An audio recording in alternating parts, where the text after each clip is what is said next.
اللہ رب ذوالجلال کی طرف سے مسلمانوں کو جو غذائیں دی گئی ہیں یقیناً وہ پاک ہیں، اور اسی پاک غذاؤں کے کھانے کا ہی اللہ رب ذوالجلال نے حکم دیا۔ فرمایا کہ یا ایھا الرسل کلوا من طیبات واعملوا صالحا۔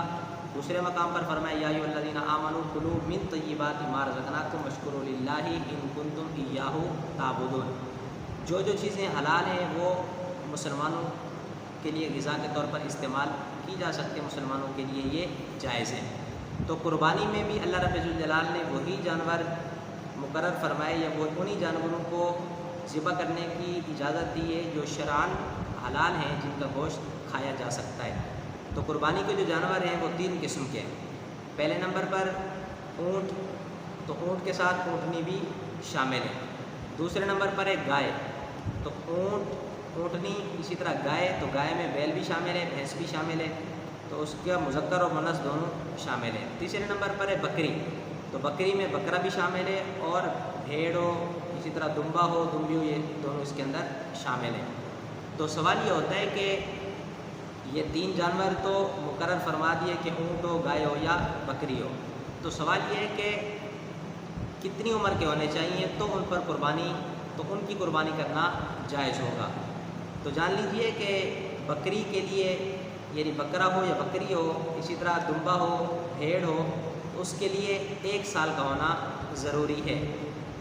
ہاں، دمبا اگر 6 مہینے کا ہو لیکن سال بھر کا معلوم ہوتا ہو تو اس کی قربانی کرنا جائز ہے، لیکن بکرے اور بکری میں، اسی طرح جو ہے نا وہ بھیڑ میں 1 سال کی عمر ہونا ضروری ہے۔ اور گائے ہو، بیل ہو، بھینس ہو، جو ہے نا اگر اسی طرح بھینسا ہو تو اس کے اندر 2 سال ہونا ضروری ہے، یعنی کہ ان کی عمر 2 سال کی ہو۔ اور اونٹ اور اونٹنی میں 5 سال کی عمر شرط ہے۔ ان کی قربانی تب ہو سکے گی جب ان کی عمر پوری ہو چکی ہوگی۔ اگر ان کی عمر کم ہوگی تو پھر ان کا قربانی کرنا بھی جائز نہیں ہوگا۔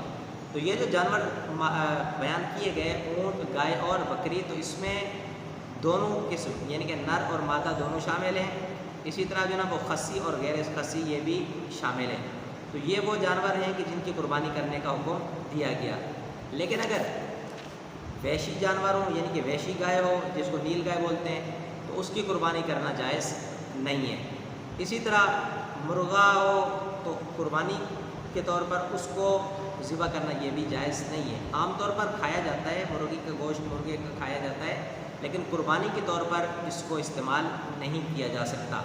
تو یہ جان لیجئے کہ ایک تو ان کی عمر کی تعین ہو گئی اور جانوروں کی بھی تعین ہو گئی۔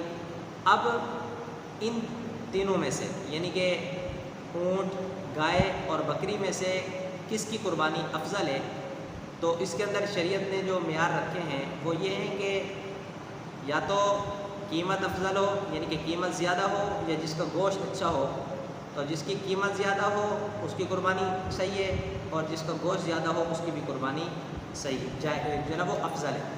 بکری کی قیمت اور گوشت اگر گائے کے 7ویں حصے کے برابر ہو تو بکری کی قربانی کرنا یہ افضل ہے، اور گائے کے 7ویں حصے میں بکری سے زیادہ گوشت ہو تو پھر گائے کی قربانی کرنا افضل ہے۔ یعنی جب دونوں کی قیمت اور مقدار ایک ہو تو پھر جس کا گوشت اچھا ہو اس کی قربانی کرنا افضل ہے، اور اگر گوشت کی مقدار میں فرق ہو تو جس میں گوشت زیادہ ہو اس کی قربانی کرنا افضل ہے۔